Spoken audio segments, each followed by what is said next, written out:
CITUৰ আহ্বানত সমগ্ৰ দেশজুৰি এই প্ৰতিবাদী কাৰ্যসূচী ৰূপায়ণ কৰি আছো। আজি সমগ্ৰ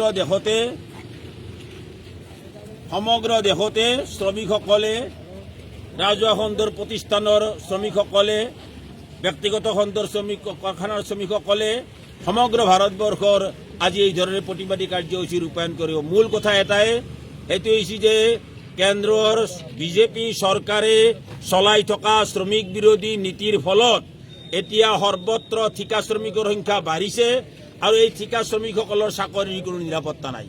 এই ঠিকা শ্ৰমিকসকলৰ দৰমহাৰ কোনো নিৰাপত্তা নাই। এই ঠিকা শ্ৰমিকসকলৰ কামৰ সময়ছোৱাত তেওঁলোকৰ ওপৰত যি নিৰ্যাতন চলে তাৰ কোনো বিচাৰ নহয়। এই ঠিকা শ্ৰমিকসকলে যিসকল মহিলা শ্ৰমিকে কাম কৰে তেওঁলোকৰ ওপৰত যৌন নিৰ্যাতন চলাৰ বিভিন্ন উদাহৰণ সৃষ্টি হৈছে, আজিলৈকে তাৰ বিচাৰ হোৱা নাই। এই ঠিকা শ্ৰমিকসকলৰ কাৰণে ঠিকাদাৰসকলৰ ওপৰত সম্পূৰ্ণৰূপে এৰি দিয়া হয়, কোনো আইন প্ৰয়োগ কৰা নহয়।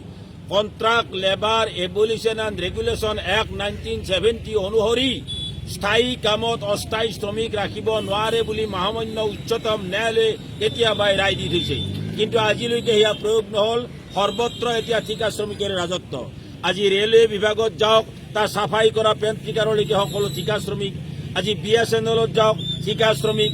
আজি আনকি ষ্টেট বেংক অৱ ইণ্ডিয়া তেওঁলোকৰ আউটচোৰ্চিং কামত সকলো ঠিকা শ্ৰমিকৰ দ্বাৰা কৰোৱা হয়। আনকি আমি লক্ষ্য কৰিছোঁ ৰাজহুৱা খণ্ডৰ যিবিলাক লাভজনক প্ৰতিষ্ঠান, IOC, oil India limited, Bongaigaon refinery and petrochemicals limited, NRL, Numaligarh refinery, Guwahati ৰিফাইনাৰীকে ধৰি হাজাৰ হাজাৰ ঠিকা শ্ৰমিক তাতে নিয়োগ কৰা হয় সম্পূৰ্ণ স্থায়ী কামত, যিটো আইনমতে নোৱাৰিব। গুৱাহাটী মেডিকেল কলেজ, আনকি গুৱাহাটী মেডিকেল কলেজ, অকল গুৱাহাটী মেডিকেল কলেজ, অসমৰ সৰ্বত্ৰ মেডিকেল কলেজবিলাক, চৰকাৰী মেডিকেল কলেজবিলাকত সকলো হাউচকিপিঙৰ পৰা আৰম্ভ কৰি সকলো চতুৰ্থ বৰ্গৰ কাম কৰে ঠিকা শ্ৰমিকে, কিন্তু এই ঠিকা শ্ৰমিকৰ নিৰাপত্তাৰ কোনো ব্যৱস্থা নাই। আজি এই ধৰণৰ ঠিকা শ্ৰমিকসকলৰ নিৰাপত্তাৰ স্বাৰ্থত অসমত এনেকুৱা ঠিকা শ্ৰমিক প্ৰায় 23 লাখতকৈও অধিক আছে। এইসকলৰ নিৰাপত্তাৰ দাবী কৰি আজি সমগ্ৰ দেশতে প্ৰতিবাদী হ'ব। আমিও আজি গুৱাহাটীত CITUৰ নেতৃবৃন্দৰ আৰু CITUৰ কৰ্মকৰ্তাসকলৰ সহযোগত কেন্দ্ৰীয় শ্ৰম আয়ুক্তৰ কাৰ্যালয়, ডেপুটি CLC যে কাৰ্যালয় আছে তেখেতসকলৰ সন্মুখত আমি বিক্ষোভ প্ৰদৰ্শন কৰিম আৰু তাৰ মাজেদি কেন্দ্ৰীয় চৰকাৰলৈকে স্মাৰক পত্ৰ প্ৰদান কৰিম। এয়াই হৈছে